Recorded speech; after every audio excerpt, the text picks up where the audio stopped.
É uma alegria estar novamente nesta casa.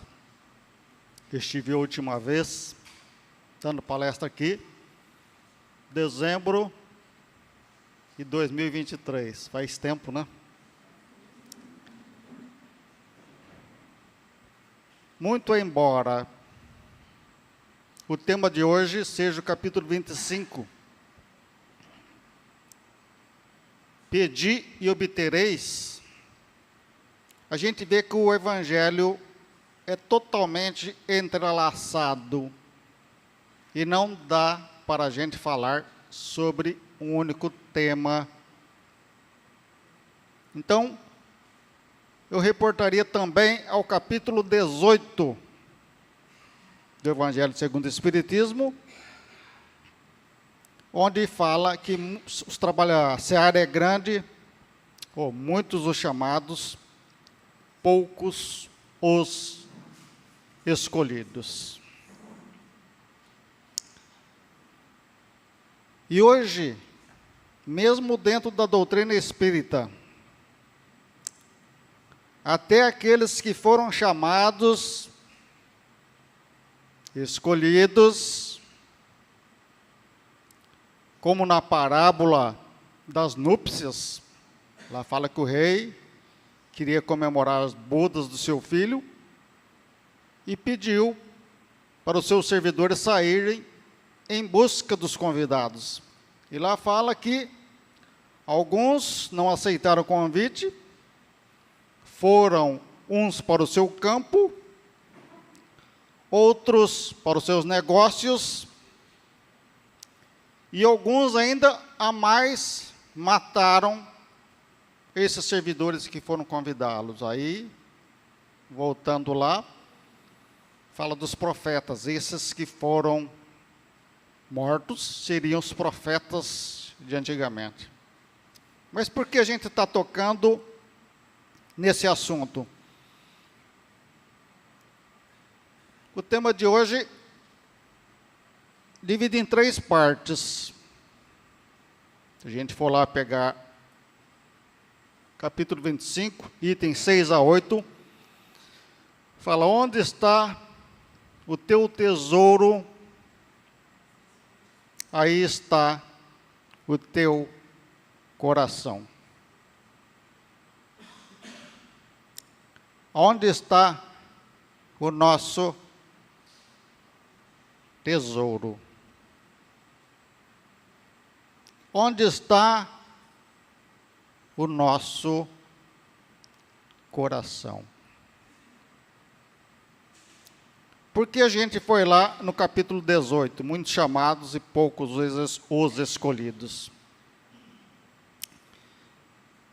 Por exemplo, a gente vê muitos médiuns, o seminário que vai ter nessa casa, com Isaías, para os trabalhadores, é justamente esse tema, né, mediunidade. Muitos trabalhadores, muitos médiuns excelentes estão abandonando a vinha do Senhor. Imagine que você seja um médium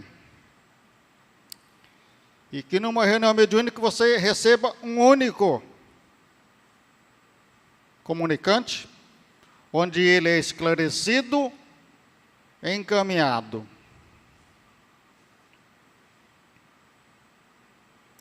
O ano tem 52 semanas. Se você não faltar nenhuma, supõe que só um se comunica, 52 espíritos serão esclarecidos e encaminhados. Mas o médium não recebe só um. No mínimo 3. Então, de 52, vai para 150. E se você abandonou a tarefa há 10 anos, eu gosto de fazer conta para a pessoa sentir maior impacto. Em 10 anos, um único médium que deixou de trabalhar deixou de colaborar no esclarecimento e encaminhamento de 1.500 entidades. Viu como que é profundo? Então, onde está o seu tesouro? Isso aqui, ó, essa reunião, é um verdadeiro tesouro, gente. Muitos de nós, sem o saberem, somos amparados, os nossos inimigos se afastam. Muitas vezes, numa reunião dessa, nós somos operados espiritualmente sem sabermos. Imagine aquele trabalhador que abandonou a tarefa. Ao desencarnar, a espiritualidade que avalizou a nossa encarnação chega para qualquer um de nós: que fizestes das dádivas que nós te oferecemos, as sementes que lhes oferecemos, para que vocês as multiplicassem.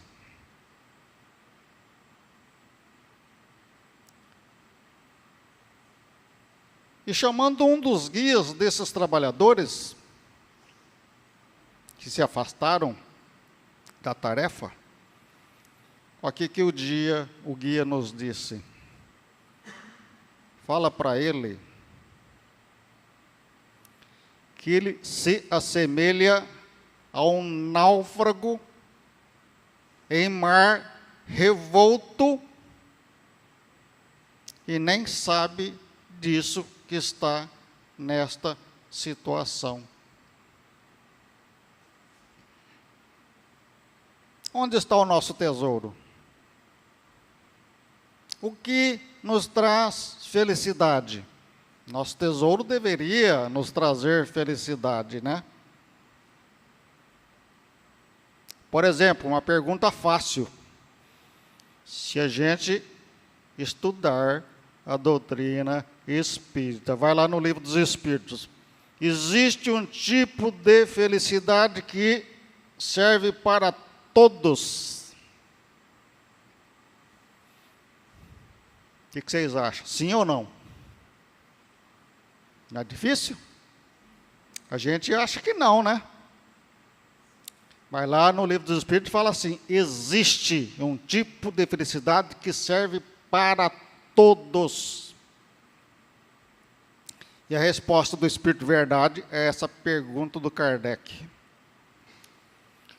Para a vida material, a posse do necessário para viver. Para a vida espiritual,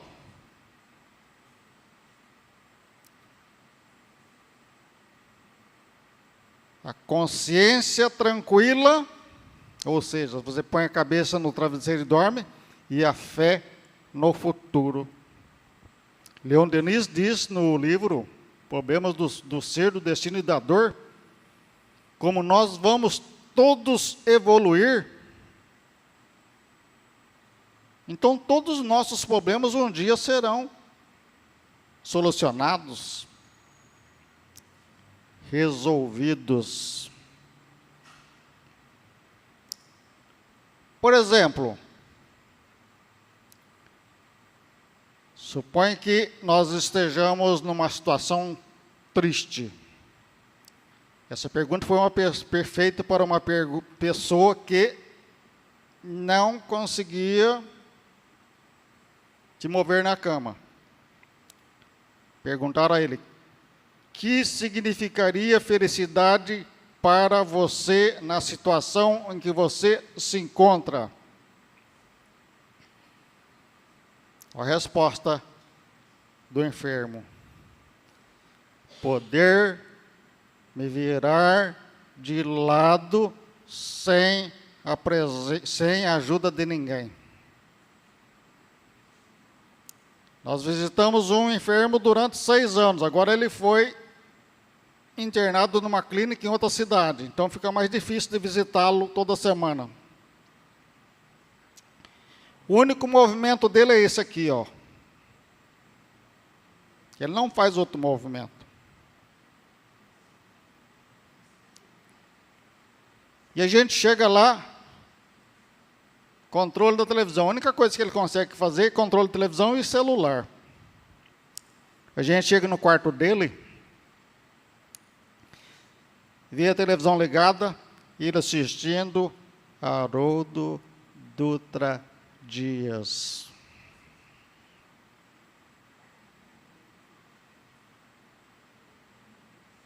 E olha só, a única coisa nessa situação que ele nos pede, nessa situação, hein? Kimura,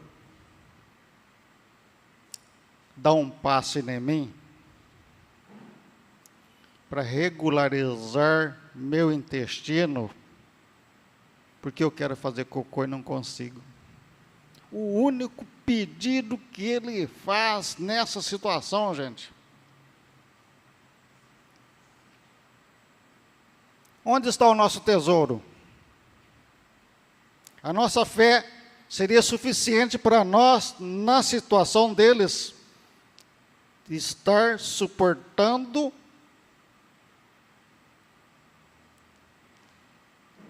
esses problemas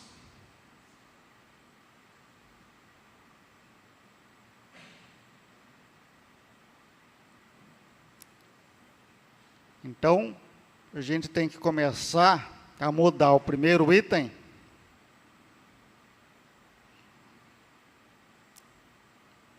do tema de hoje. Se vocês forem lá no Evangelho e ler, fala onde está o nosso tesouro. A gente tem que mudar um pouco o nosso ponto de vista em relação às coisas que acontecem. Por exemplo, todos nós que aqui estamos, todos os nossos problemas que ficaram atrás, foram ou não foram superados? Foram superados. E com fé em Deus, superaremos outros. O segundo item da lição de hoje. Olhai as aves do céu que não semeiam nem colhem, e Deus provê o alimento deles. Eu estava pensando, ano passado, naquela época das queimadas, e todo mundo deve ter sentido o drama, teve uma época que falava assim, que tinha 85 mil focos de queimada. Eu vi o número de municípios que tinha no Brasil e dividi, era como se em cada cidade tivesse 15 focos. Cana, eucalipto. Será que as aves do céu e os animais silvestres estão tendo alimento? Quantos milhares de animais aves foram queimados? E se vocês forem para casa, entra no Google lá. Quantas pessoas morrem de fome? Pessoas, agora estamos falando de nós, os humanos aqui, morrem de fome por hora. Antes de a gente terminar essa reunião, mais de 100 pessoas morreram de fome. E eu gosto de estudar, gosto de pesquisar, aí eu fui lá. Quanto tempo conseguimos viver sem ar? Fala 3 a 4 minutos. Os profissionais mergulhadores aguentam até 12 minutos ou mais. Sem água. Eu achei que era mais tempo. Aí lá fala assim, que a pessoa normal, como nós aqui, consegue ficar 2 a 3 dias sem água. Depois desencarna, olha só. Eu achei que era mais tempo. Agora, para uma pessoa morrer de fome, ela fala que ela tem que ficar sem se alimentar 50 a 60 dias. Então, essas 100 pessoas que vão morrer até o final dessa reunião, estão sem se alimentar 50 a 60 dias. E você vai lá no Livro dos Espíritos, vai lá no Evangelho, fala que a terra produz alimento suficiente para toda a humanidade.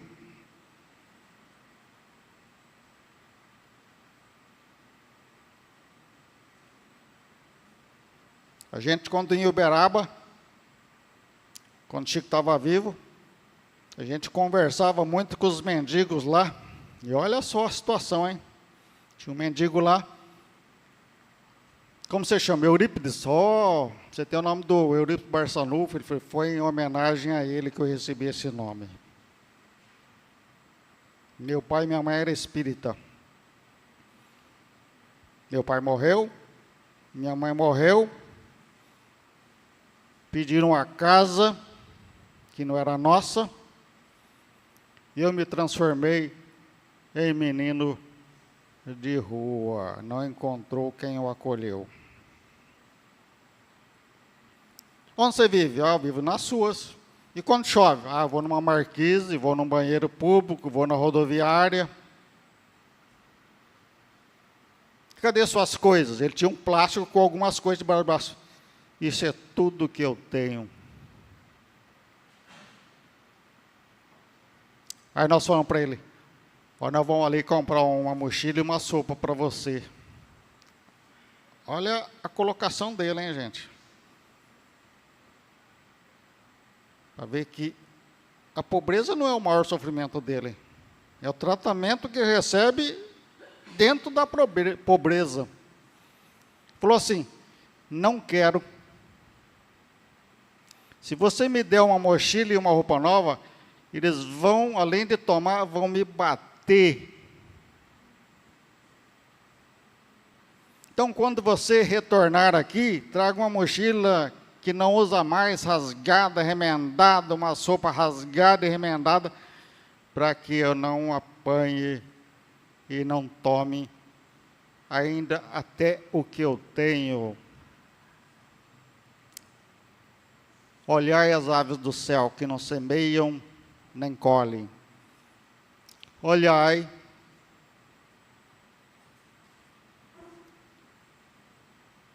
as aves da terra, que somos nós. Muita gente passando necessidade.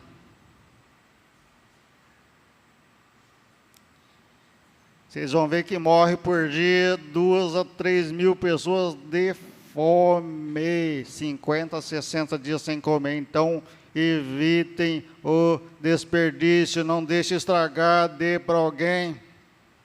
E o terceiro item, por que vos preocupais com o que vestir? Olhai os lírios do campo, que nem Salomão em toda a sua glória se vestiu como um deles, como a beleza deles.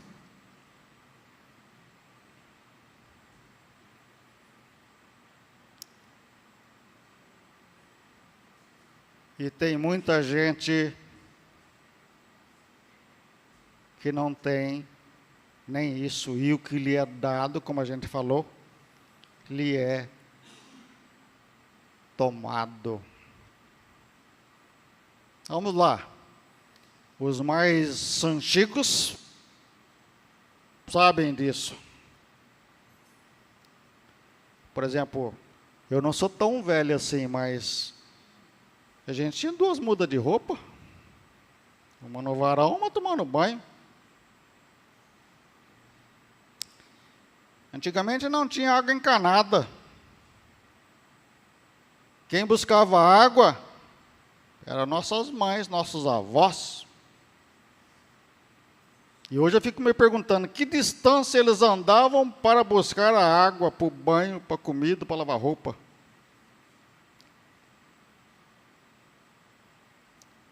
A gente andava descalço. Eu andei descalço na minha infância. Vamos olhar nosso guarda-roupa hoje. Roupas que não usamos e estão envelhecendo lá, sem usar.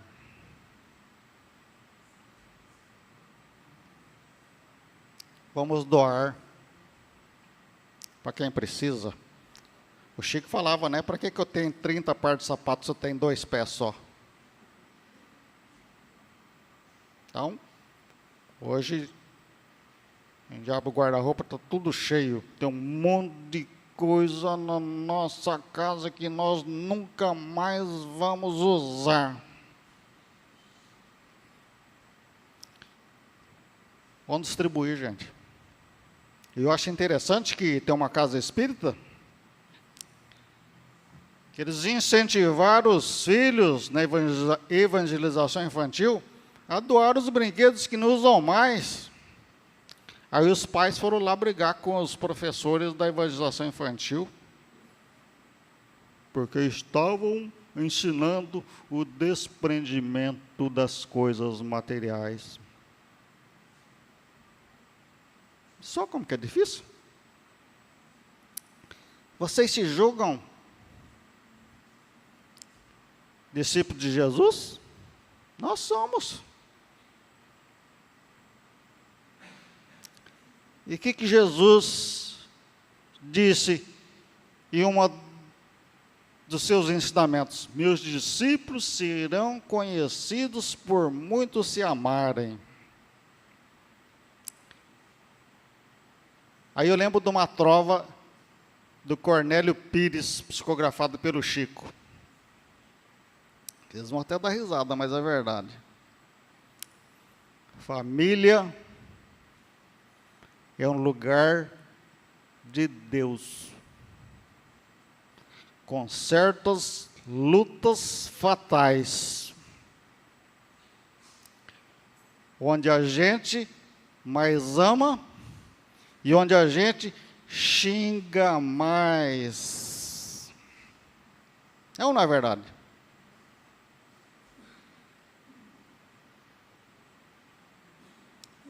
Lá na rua você não faz isso, porque dependendo da pessoa que você fizer isso, você apanha.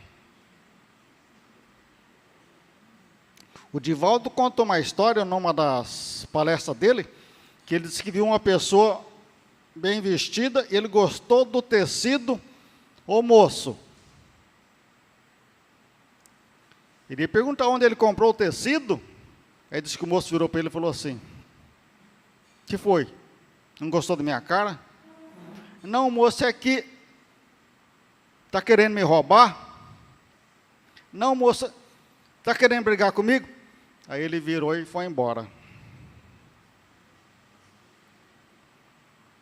Quando a gente está irritado,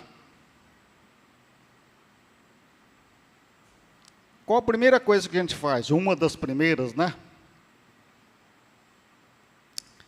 Levantar a voz. Alguns jogam as coisas no chão. Outros batem a porta. Outros ficam uma semana ou mais sem conversar dentro de casa. Eu lembro que um palestrante espírita contou essa história. Fala que estava no café da manhã, a filha, sem querer, derrubou o café na camisa do pai. Aí, pai, você não tem jeito, olha o que você fez, tal, agora eu vou atrasar, tem que trocar de roupa, tomar banho e tal. Aí, com essa confusão, a menina perde o ônibus escolar. Aí ele tem que desviar para levar na escola. Aí chega atrasado no serviço. Aí leva uma bronca do pratão. Aí chega de volta em casa de tarde, todo mundo de cara fechada. Aí esse palestrante disse o seguinte: suponha que esse pai dissesse à filha: ó, filha, não tem problema não, que a próxima vez toma mais cuidado. Mudaria tudo ou não?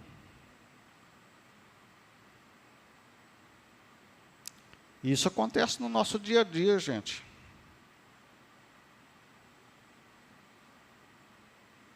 Olha só como o Vanderlei Oliveira fala que nós, por dia, temos 3 ou 4 casos de obsessões que a gente cria por invigilância. Por exemplo, ele fala assim, que você está na fila, numa fila, quem gosta de fila aqui?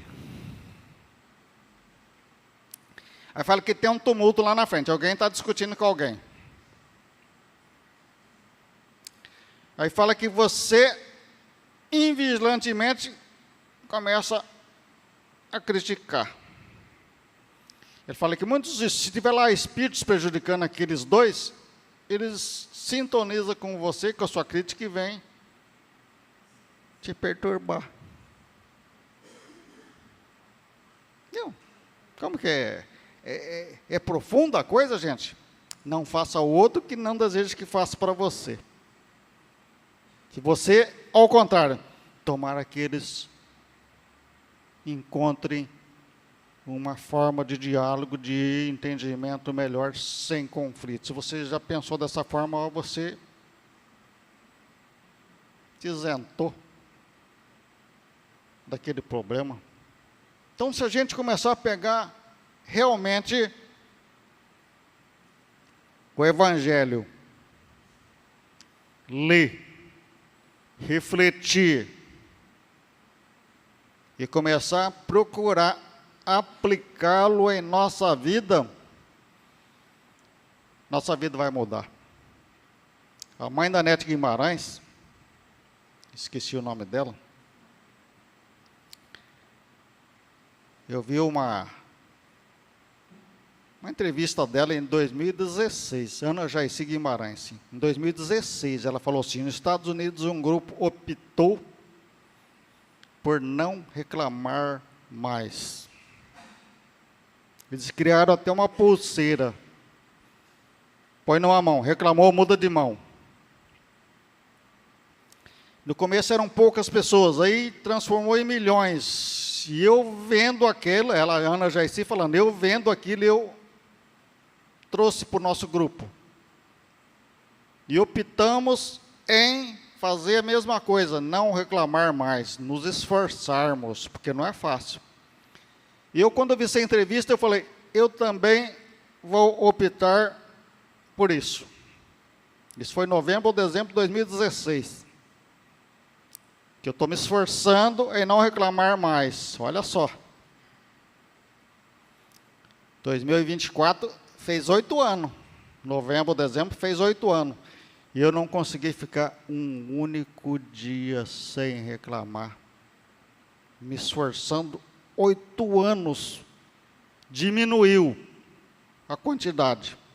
Mas eu não consegui ficar um único dia sem reclamar, para a gente ver como é difícil mudar de hábitos que estão lá arraigados em nossa mente e coração. E para finalizar, só vou contar uma coisa que aconteceu com a gente. Minha mãe, em 2012, que estava câncer terminal. Eu me propus a me afastar das atividades da casa espírita. para cuidar dela. Aí eu lembro que numa reunião mediúnica, um guia incorporou e disse assim: meu filho, quando você vem para cá trabalhar ou dar palestra, tem alguém que fica lá cuidando dela? Falei, tem. Então não se afasta por enquanto não. Olha a mensagem de conforto e de esperança que ele nos deu. Ele falou assim: quando você pisar na soleira da tua porta, para ir falar em nome de Jesus, falar da doutrina de Jesus, a espiritualidade enviará à tua casa bons espíritos que cuidarão da tua mãe melhor do que se você presente estivesse.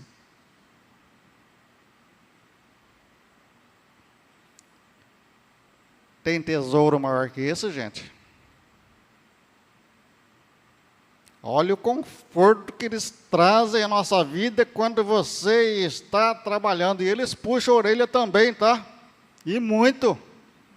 Eu lembro que eu fui chamado para dar uma palestra lá em Andeara. Aí numa reunião mediúnica, o guia falou: ó, estou chateado com você. Ah, mas por quê? Porque por causa da palestra lá em Andeara. Ah, mas eu vou. Olha o que ele falou.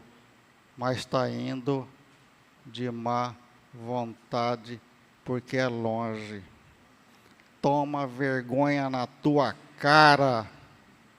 Ir pregar em nome de Jesus de má vontade, fala que não vai e fica na tua casa, olha lá. Viu o tamanho do puxão de orelha? Eles nos incentivam quando precisamos e puxam nossas orelhas quando precisamos também. Porque o puxão de orelha é um corretivo para a gente se corrigir enquanto é tempo. E esse que a gente falou do tesouro dos nossos irmãos que estão se desgarrando do rebanho, estarão sozinhos. É aquilo que a gente fala: brasa afastado do braseiro, apaga. Se você está no braseiro, você cumpre a sua finalidade até o fim, fornecendo luz e calor até se transformar em cinza. Então, que a gente comece a olhar com mais atenção as lições que o Evangelho nos traz, não só para ler, mas principalmente para colocar em prática em nossa vida. Muito obrigado, que Jesus nos abençoe a todos.